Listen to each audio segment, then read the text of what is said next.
Y los capitalinos hemos mostrado en lo general una actitud responsable en el ahorro, en el almacenamiento de agua. Sin embargo, los siguientes días podrían ser críticos para el abasto.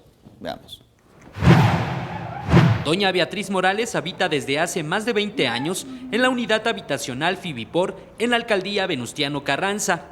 A ella, el corte del suministro de agua potable que se realizó en el sistema Cutzamala le impactó poco porque durante los días de mantenimiento tuvo agua a muy baja presión. Sin embargo, debido a los trabajos que se extendieron por más tiempo, ahora le preocupa quedarse sin agua y por ello busca ahorrar lo más que se pueda. Pues sí, almacenando, ahora sí que en los botes, en cubetas, en todo lo que pues se pueda.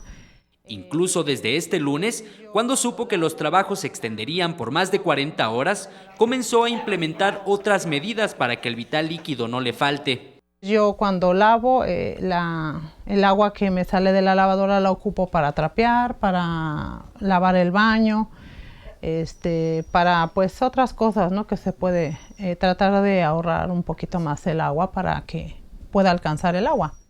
La prevención la ha aplicado coordinadamente con el resto de sus vecinos, pues aunque tienen una cisterna de casi 20,000 litros, esta no alcanza a abastecer a los más de 36 departamentos para los que fue creada.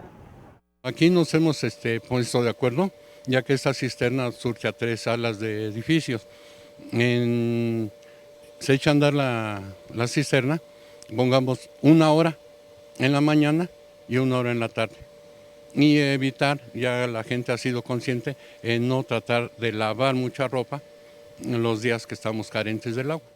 Ante la imprevista situación, el gobierno de la Ciudad de México pidió a los capitalinos hacer uso racional del vital líquido y para seguir abasteciendo de agua a las zonas más afectadas por la prolongación de los trabajos en el Cutzamala, los operativos implementados seguirán en marcha.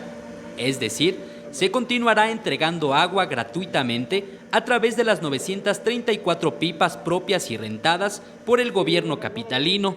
De igual forma, se mantendrán habilitadas las 86 garzas, los 96 tanques de SACMEX y Conagua, así como los 5,000 tinacos instalados por la Secretaría de Desarrollo Social. Con imágenes de Joel Arias, Eric Pinto, 21 Noticias.